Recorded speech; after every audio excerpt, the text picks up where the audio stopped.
channel. So ngayon magbibigay po ako ng konting tips sa mga small affiliate, so sa mga nagsisimula pa lang mag-affiliate. So kung ikaw bago ka pa lang sa aking YouTube channel, please subscribe my YouTube channel and i-click mo rin notification bell para updated po kayo sa mga susunod na videos ko.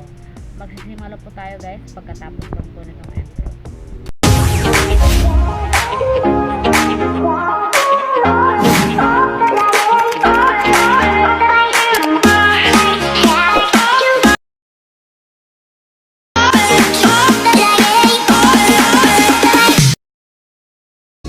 So ayun na nga guys, magbibigay na ako ng konting tips para sa inyo.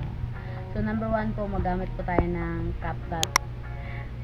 At ano po ang sabihin nitong CapCut? Ito pong CapCut ay pwedeng pagdugtungan yung mga picture at magiging videos na siya.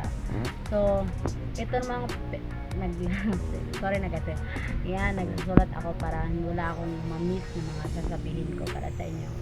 So, ang number 2 naman, dapat gumamit tayo ng Pinterest app. Ano ba itong Pinterest app?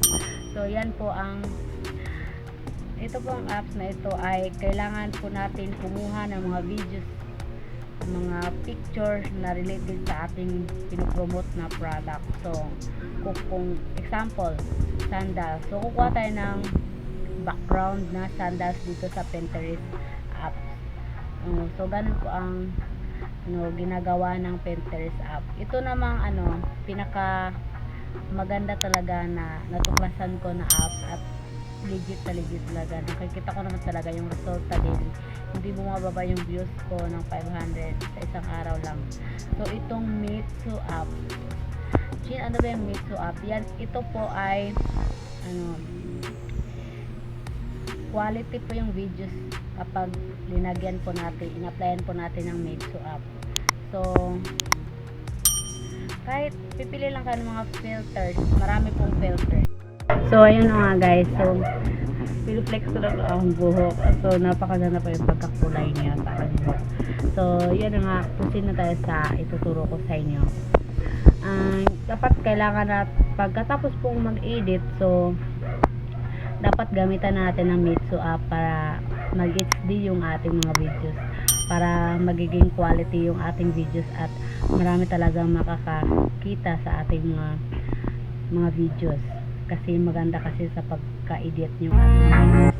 Kasi kailangan natin mag-edit ng ganun lang kasi wala tayong on-hand na product. So kung meron tayong on-hand na product, pwede naman yun ang i-videohan natin, i-content natin araw-araw. So ang ginagawa ko lang po ay base lang po sa aking karanasan bilang affiliate. So yan na po yung aking sales sa mga isang semana lang kinuha ko yung ganun ka-sell, no? So hindi naman gaano karami yung followers ko, mga likers ko. So ang kagandahan po niyan kapag mag-affiliate tayo, mabibigyan tayo ng free sample kapag makikita nila na malaki yung mga views ng ating mga videos. So ano ba yung ginagawa ko? So ang ituturo ko po sa inyo guys, base lang po sa aking experience dito sa TikTok, no? So nag-post po ako ng videos sa umaga. So every 4 hours nag-upload ako ng videos. So dapat titingnan niyo yung anong oras online yung mga viewers niyo doon sa TikTok, no? Para malaman niyo kung anong oras kayo mag-upload ng mga videos. So ang ginagawa ko, linagyan ko ng hashtag FYP at hashtag for you. So tapos mag-hashtag kayo yung related ng inyong mga pinopromote na product. So example, hashtag shoes for women. So hashtag shoes for women. So pinopromote po natin ay sapatos. So madali po yan makita doon sa mag-search ng ating videos, yung mga hindi kayo nahirapan kayong maglagay ng hashtag. So pwede kayo mag-search doon sa TikTok mismo. So katulad yan, lalabas ang tinutukoy nyo na mga hashtag.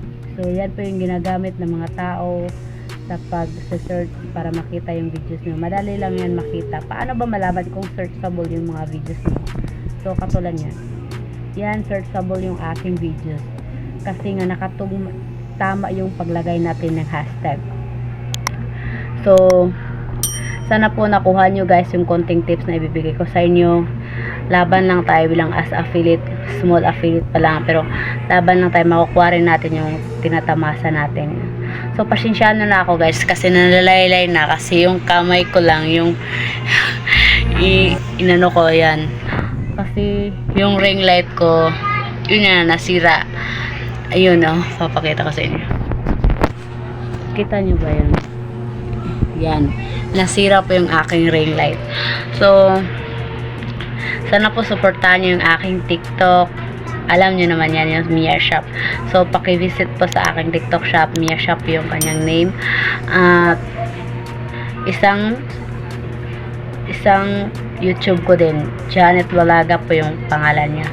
So, paki-follow na rin po sa aking TikTok Mia Shop, and paki-visit na rin, and paki-likes and paki-engage. So, kailangan po natin mag-engage para tumaas yung ating mga views sa videos natin, pero yung tamang pag-engage. Ano ba yung tamang pang-engage?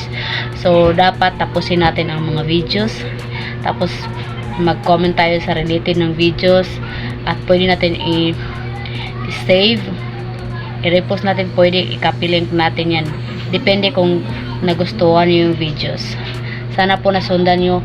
Kasi pasensya na madalang na ako makapag-upload, kasi yun nga, nasira yung cellphone ko. Wala akong masyadong time kasi hindi ko pa napaayos yung aking cellphone.